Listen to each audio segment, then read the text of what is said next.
దుర్గా విద్యుత్ Nagar residency welfare association కు తన వంతు సహాయ సహకారాలు అందిస్తానని కాకినాడ రూరల్ ఎమ్మెల్యే పంతం నానాజీ హామీ ఇచ్చారు.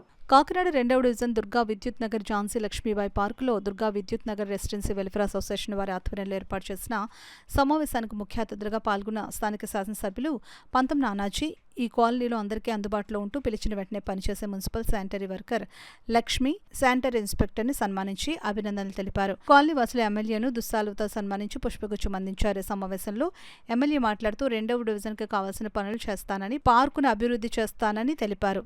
ముందు ప్రధానంగా శానిటేషన్ మీద దృష్టి పెట్టి, అలాగే పార్కులు సిఎస్ఆర్ నిధుల్లో అనేక చోట్ల అనేక కంపెనీలని ఏ రోజు పొలిటికల్గా ఒక పైసా కూడా ఎప్పుడు మేము సహాయం అడగలేదు. ఎందుకంటే పొలిటికల్గా ఒక పైసా సహాయం అడిగితే ఖచ్చితంగా రేపొద్దు వాళ్ళ దగ్గర నుంచి మనం ఏమి చేయించుకోలేము చేశారు. ఎందుకంటే నేను చెప్తాను, ఒకే మాట చెప్తున్నాను, ఇంత చక్కటి వాతావరణం, పొల్యూషన్ పీలుస్తూ ఉన్నాం. ఎందుకు?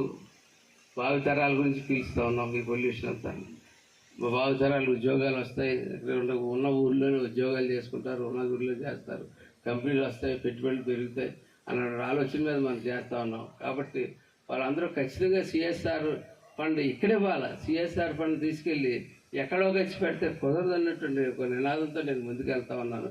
ఖచ్చితంగా ఎవరైతే ఈ పీల్చుకుంటూ ఉన్నారో, ఈ అనారోగ్యాన్ని గాలిని పీల్చుకుంటూ ఉన్నారో, అనారోగ్యాన్ని వాటర్ వాళ్ళ కలుషితం వస్తుందో, ఎవరికైతే అవుతుందో ఆ ఇబ్బందులు వస్తున్నాయో వాళ్ళకే సిఎస్ఆర్ ఇవ్వాలని చెప్పి పాకలపూడి వలసపాక నుంచి స్టార్ట్ చేసుకుంటూ వచ్చాం.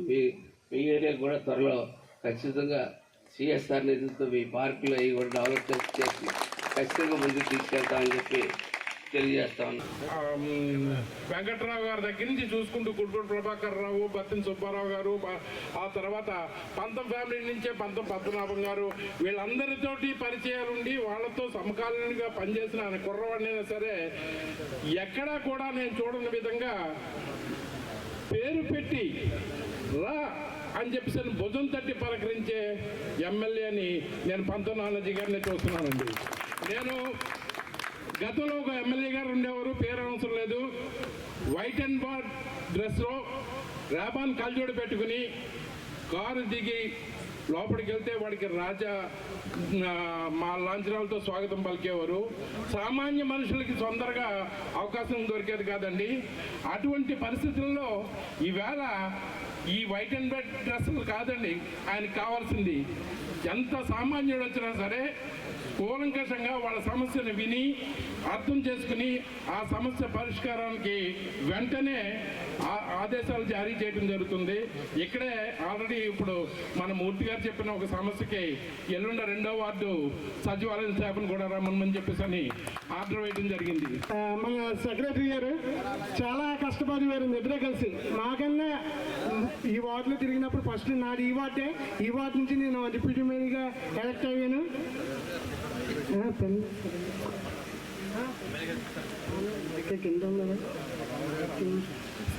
ప్రత్యేకంగా మీ అందరికీ ప్రకాష్ గారికి, మూర్తి గారికి ప్రత్యేకంగా నా పాదాభివందనం చేస్తున్నాను. ఎందుకంటే చాలా పార్కులు చూస్తున్నామండి, చాలా అందరూ నాకు ఇది కావాలి అని అడుగుతున్నారు. కానీ ఈ పార్కులో ఉన్న ఈ వార్డులో ఉన్న పార్కులు ఇదే ఎక్సలెంట్గా పార్క్ కనపడుతుంది. ప్రత్యేక ధన్యవాదాలు తెలియజేస్తున్నాండి.